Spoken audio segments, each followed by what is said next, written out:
بسم اللہ الرحمن الرحیم۔ محترم و مکرم سامعین گرامی، قربانی کرنے کا طریقہ کیا ہے، کیا احکامات ہے، اس لائن سے بہت سی باتیں آپ کے سامنے آئی، کچھ مسائل آپ کو بتائے تھے۔ آج انشاءاللہ یہ بتانا ہے کہ جو قربانی کا گوشت ہے اس کو کتنے دن تک رکھ کر ہم کھا سکتے ہیں اور اس کے بعد اس کو کھانا حرام ہو جاتا ہے۔ یہ بڑا اہم مسئلہ ہے، بہت سے لوگ اس کو پوچھتے ہیں، سوال کرتے ہیں، سوچا اس پر بھی مستقل ایک کلپ بنا دی جاوے۔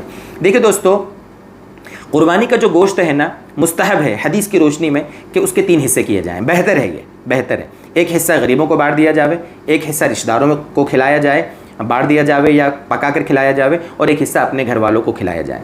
لیکن اگر کسی نے غریبوں کو نہیں بانٹا، رشتہ داروں کو نہیں کھلایا، خود سب کھا گیا، تو بھی کوئی گناہ نہیں ہے، قربانی کا ثواب اس کو ملے گا، کوئی مسئلہ نہیں ہے۔ بہتر ہے کہ 3 حصے کیے جائیں اور کرنا چاہیے۔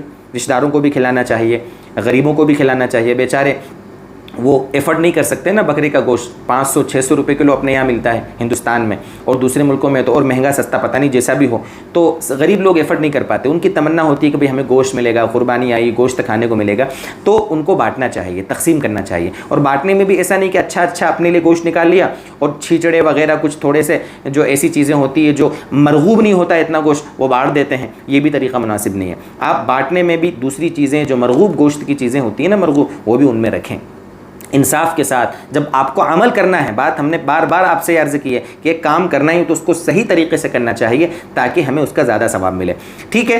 اب یہ کہ آپ نے بانٹنا تھا، جس کو بانٹ دیا، رشتہ داروں کو کھلانا تھا، کھلا لیا، اس کے بعد آپ کے پاس خاطر خواہ گوشت بچا ہے، تو اس کو ہم 1 دن 2 دن 5 دن 8 دن کتنے دن تک کھا سکتے ہیں؟ دیکھیں، پہلے تو یہ حکم تھا شریعت میں، جب شروع میں اسلام کے احکام نازل ہو رہے تھے تب تو یہ حکم تھا کہ 3 دن سے زیادہ گوشت رکھنا منع تھا، کہ 3 دن میں نپٹا دو، ختم کر دو سب۔ لیکن اس کے بعد ہمارے نبی صلی اللہ علیہ وسلم نے ہدایت دے دی اپنے صحابہ رضی اللہ عنہم کو کہ بھئی جتنا تم کو مناسب لگے رکھو، کھاؤ، جتنے دن تک تمہیں رکھ کے رکھنا ہے۔ اس کو فریزر میں رکھو، آپ اس کو ابال کر اس کے دھوپ میں سکھا لو، اس کا اچار بنا کے رکھو، کہ اس کو جیسے بھی آپ کو رکھنا ہو۔ مختلف طریقوں سے لوگ کھاتے ہیں، بہت سارے علاقوں میں تو 6 مہینے تک قربانی کا گوشت لوگ کھاتے ہیں۔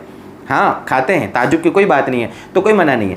بہت سارے لوگ تو یہاں تک کہتے ہیں کہ یہ جو ذی الحجہ کا مہینہ ہے، اس کے ختم ہونے سے پہلے گوشت کو ختم کر دینا چاہیے۔ محرم کے مہینے تک اگر کسی نے رکھا تو محرم کے دن آنے سے وہ، یعنی محرم کا مہینہ شروع ہونے سے وہ گوشت حرام ہو جاتا ہے۔ بہت سارے لوگ اس طرح افواہ چلا دیتے ہیں، نہیں ایسا کچھ نہیں میرے بھائی۔ ذی الحجہ کا مہینہ جو قربانی کا مہینہ ہوتا ہے، اس مہینے میں، اس کے بعد کے مہینے میں، اس کے بعد کے مہینے میں، جب تک آپ کی مرضی آپ رکھیں، کھائیں، کھلائیں، جو بھی کریں، انجوائے کریں۔ یہ اللہ تعالیٰ کی طرف سے کھانے پینے کے دن ہے، کھانے پینے کی اللہ کی طرف سے بڑی نعمت ہے۔ خود بھی کھائیں، غریبوں کو بھی کھلائیں، رشتہ داروں کو بھی کھلائیں۔ یہ ہے بس آج جس پر کلپ بنانا ایک ضروری سمجھا کہ میں آپ کے سامنے صحیح بات اس کی آپ کے سامنے رکھ دوں، تاکہ شریعت پر اس سلسلے میں بھی ہمیں عمل کرنے کی اللہ توفیق دے دیں۔